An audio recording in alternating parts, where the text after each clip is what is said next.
Jason Bowmont fathered 13 children with his underage daughter. Inside Louisiana was revealed the most endogamous man ever. A story as real as it is disturbing, spanning generations of isolation and family practices that challenge human nature itself. In the year 1976, an anonymous complaint about an isolated property in the swamps reached the authorities of St. Landry Parish, Louisiana. About 40 kilometers from the small town of Opelousas lay a place locals had avoided for decades, shrouded in stories whispered only in low tones at local bars. The Bowmont farm had existed in that marshy region since the late 19th century, when Jeremiah Bowmont, a lonely and suspicious man, settled there with his young wife after the Civil War. What no one knew then was that this property would become the epicenter of one of the most disturbing cases of family endogamy ever documented in the United States. Jason Bowmont, born in 1932, was the third generation of the family living on that land. The son of Theodore Bowmont and his first cousin Eleanor, Jason grew up with practically no contact with the outside world. The family remained isolated, cultivating just enough to survive and avoiding any interaction with the local community. In 1953, Jason married Martha Thibodeau, a young woman from an equally secluded family living a few miles away. Martha bore 4 children, with Sarah, the youngest, born in 1959. After Martha's death during the birth of a 5th son who did not survive in 1962, Jason began raising his children alone, deepening the family's isolation. Agent Henry Reynolds, who responded to the complaint on that damp July day in 1976, described what he found in his official report. Upon arriving at the Bowmont property, I was met by a man of about 45, with unkempt gray hair and a long beard.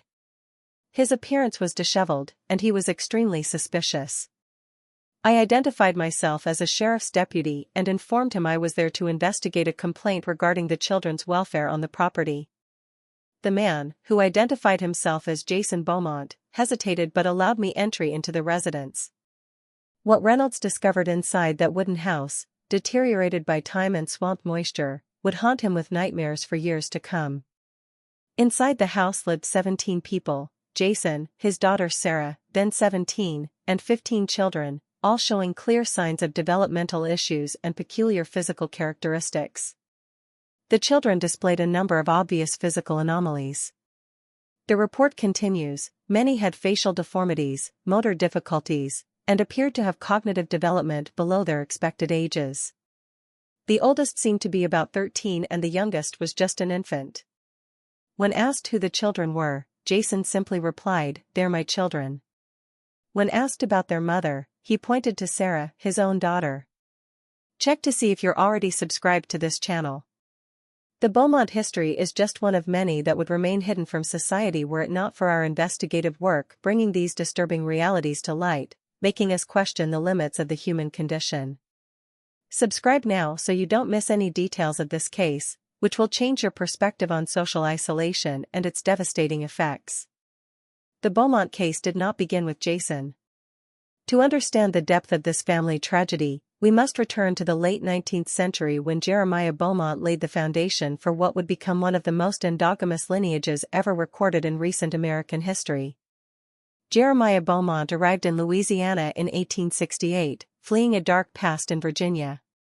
Historical documents suggest he had already been expelled from his previous community due to what the euphemisms of the time called inappropriate family practices.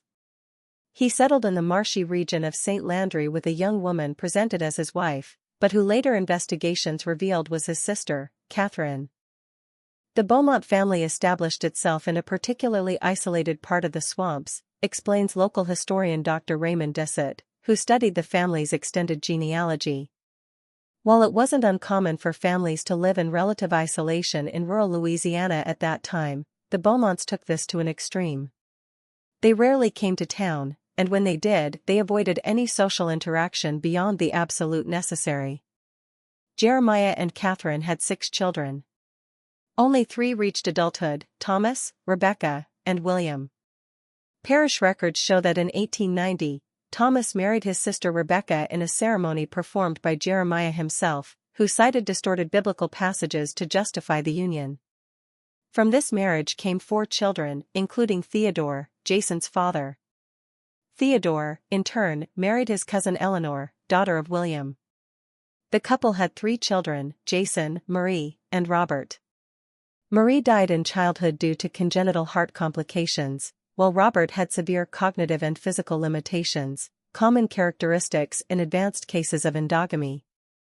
What we see in the Bowmont family is a consistent pattern of consanguineous marriages over at least 4 generations, explains Dr. Elaine Morrow, a geneticist at the University of Louisiana. When close relatives have children, the likelihood of harmful recessive genes expressing themselves increases drastically. In a normal population, these genes rarely cause problems. However, in families with a high degree of consanguinity, this probability increases exponentially with each generation. Dr. Morrow continues, what makes the Bowmont case particularly tragic is that we are not talking about an isolated incident of endogamy, but a systematic practice over several generations. Jason's coefficient of inbreeding was already extremely high due to his family history, and his children with Sarah represent one of the most extreme documented cases of endogamy. When Jason took control of the property after his parents died in a 1952 fire, he already carried the weight of generations of isolation and endogamous practices. His marriage to Martha Thibodeau, while not to a known direct relative, occurred within an extremely limited social circle. Subsequent investigations would suggest the Thibodeau family might have distant ties to the Bowmonts, making the coefficient of consanguinity even more complex. The 4 children from Jason and Martha's marriage, Michael, John, Emma, and Sarah, already showed signs of genetic issues. Michael had a spinal deformity that gave him a hunched appearance. John suffered from a form of dwarfism and limited cognitive development. Emma had severe vision problems, being practically blind by age 10. Sarah, born in 1959, appeared to have the least obvious physical problems, though later medical reports indicated she suffered from mild cognitive delay and exhibited extreme docility and an inability to contest authority, characteristics that would become fatally relevant in the coming years. In 1962, after Martha died in childbirth, the Bowmont family became even more isolated. Jason, in mourning and with 4 young children to raise, withdrew almost completely from any outside contact. It was within this environment of extreme isolation, permeated by generations of endogamous practices and social disconnection, that the horror would reach its peak. The start of the inappropriate relationship between Jason and his daughter Sarah remains unclear in official records, but testimonies collected during the investigation suggest it began around 1973 when Sarah was about 14. Michael and John, Sarah's older brothers, had left the property years earlier, Michael to work on Gulf oil platforms and John to live with an isolated religious community that accepted his limitations. Emma, nearly blind, depended entirely on her father and sister for survival. According to her testimony provided years later to social workers, she knew something was wrong, but her dependence and the isolation enforced by Jason made intervention impossible. The first child from the relationship between Jason and Sarah was born in 1974 when she was only 15. Over the next 3 years, she would give birth to 3 more children, all with severe developmental problems. When authorities intervened in 1976, Sarah was pregnant again. What we found on that property was the result of generations of isolation and endogamous practices taken to the extreme, explains forensic psychologist Dr. Catherine Laurent, who worked on the case. Jason Bowmont grew up in an environment where normal boundaries between family relations had been completely distorted. For him, this behavior wasn't deviant, it was simply the continuation of a family standard. One of the investigation's most disturbing discoveries was Jason's diaries, which revealed a profoundly distorted worldview based on a mix of superstition, peculiar religious interpretations, and pseudoscientific notions about purifying the family blood. In a 1973 entry, he wrote, "Bowmont blood is special. We must keep it pure.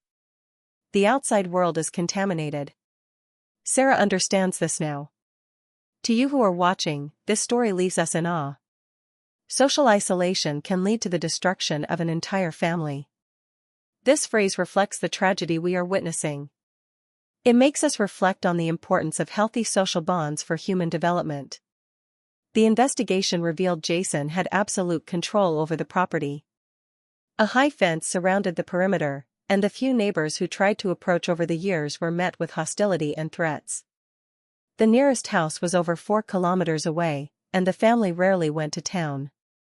It was as if that property existed in a parallel reality, reports Harold Jenkins, one of the few traders who occasionally interacted with Jason when he came to town for supplies. Everyone knew there was something strange about the Bowmonts, but no one wanted to get involved. Stories had circulated for decades, but people just preferred to keep their distance. When asked why he never reported his suspicions, Jenkins replied, "In that time and place, you didn't meddle in others' affairs, especially not with the Bowmonts' reputation." As children were born from the relationship between Jason and Sarah, the genetic effects of extreme consanguinity became increasingly evident. Of the 13 children born by the time of police intervention, 15 were alive, including Emma and twin infants from the latest birth, but all had serious health problems. 4 had polydactyly, extra fingers or toes, 6 had significant facial deformities, 9 had some degree of cognitive impairment, 5 suffered from congenital heart problems, 3 were completely deaf, and 2 were totally blind. Sarah herself, after so many births in precarious conditions and with her own health compromised by endogamy genetics, was in a debilitated state.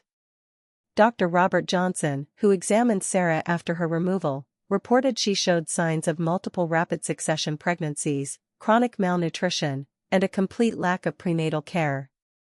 Her mental state was concerning, a combination of pre-existing cognitive limitations and an apparent psychological dissociation, likely as a defense mechanism. The complaint that led authorities to the Bowmont property came from a hunter who, lost in the swamps during a storm, approached the house seeking shelter.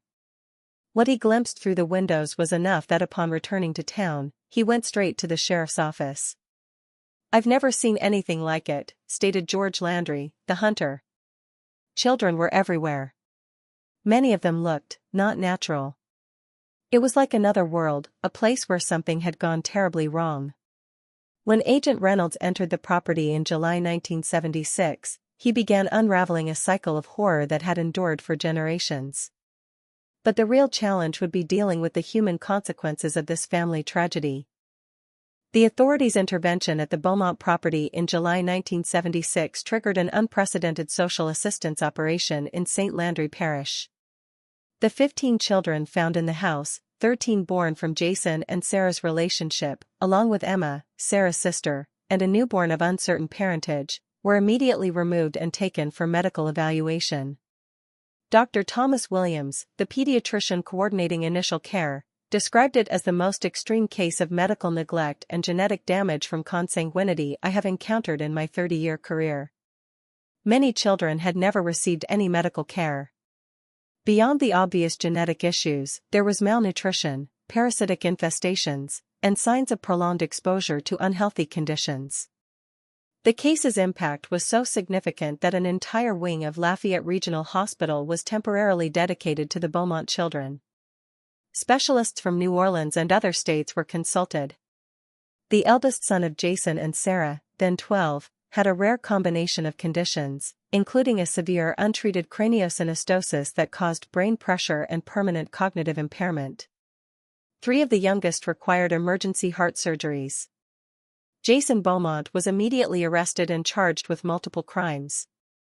Sarah was hospitalized for medical treatment and psychological evaluation. Her legal responsibility became a central debate. Sarah Bowmont represented an extremely complex legal and ethical case, explains attorney Charles Dupree, who assisted the district attorney. She was clearly a victim, yet technically an accomplice to child neglect. Psychological evaluations and her family history strongly suggested a limited capacity for discernment and an inability to resist paternal authority. Jason Bowmont's trial, beginning in March 1977, became one of Louisiana's most notorious. The defense argued insanity based on family history and extreme isolation, but the jury rejected this. In May 1977, Jason was sentenced to multiple life terms without parole. During the trial, even more disturbing details emerged. Jason had developed an elaborate belief system, documented in dozens of notebooks, in which he believed his family was chosen to maintain a pure lineage isolated from a contaminating outside world.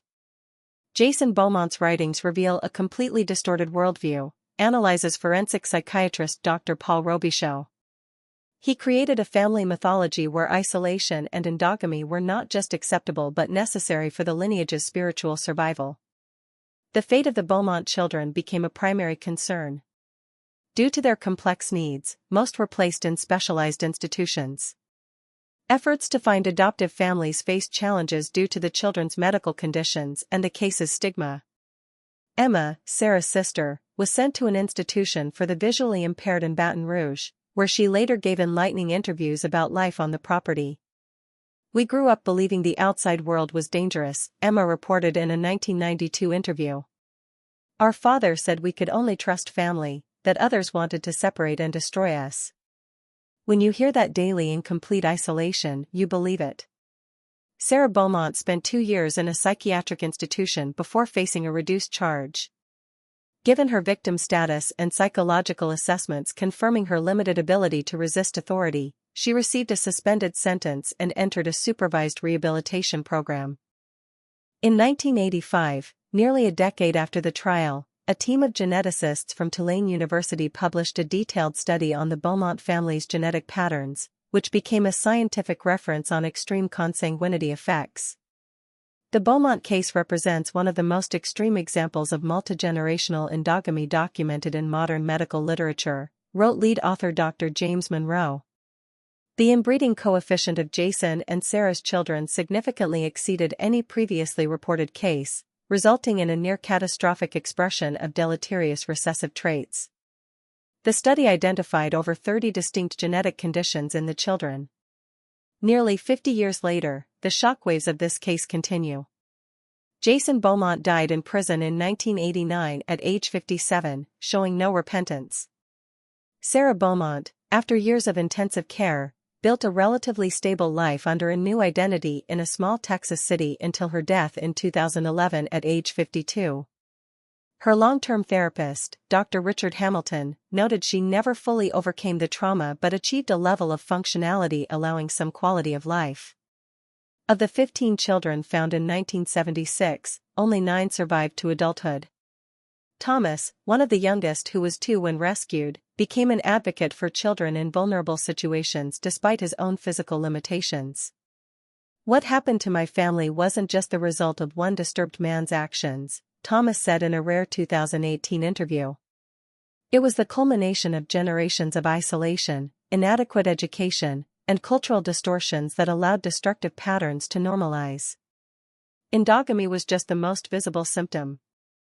The Bowmont property, abandoned after the intervention, was consumed by fire in 1980. Some locals claim it was deliberately set to cleanse the site. Today, the area has been reclaimed by the swamp. The case's impact extended beyond Louisiana. The Tulane genetics study became reference material in medical courses nationwide. The psychological and sociological aspects are analyzed in training for social workers and child protection professionals. In 1982, partly inspired by this case, Louisiana implemented programs to monitor isolated communities to prevent abuse and ensure access to basic services. The most important legacy of the Bowmont case is awareness of the dangers of extreme isolation, says social work professor Dr. Melissa Richards. Before, there was a tendency to respect the privacy of reclusive families even with worrying signs. Now we understand isolation is a significant risk factor for abuse. Scientifically, the case remains one of the most extreme examples of prolonged endogamy's effects in humans. What we observed was essentially an unintentional genetic experiment that would never be ethically allowed, explains geneticist Dr. Alan Peterson. The information, though born from tragedy, has aided in developing genetic tests and counseling for families with histories of hereditary disease. In 2016, the Bowmont history was included in medical ethics curricula at several American universities, highlighting the complex ethical, legal, and medical questions involved. If you've watched this far, you liked this story. Leave a comment saying watched so I can know who truly enjoys the stories here on the channel. Don't forget to subscribe for more real cases that reveal the darkest aspects of the human condition. Leave a like on this video and share it with someone who would be interested in this impactful account about the devastating consequences of social isolation and endogamous practices. The Bowmont history serves as a dark reminder of the dangers of extreme isolation and the distortions that can occur when communities completely separate from the broader social fabric. It is also a testament to human resilience, exemplified by the survivors who, despite unimaginable adversity, managed to find some meaning and purpose in their lives.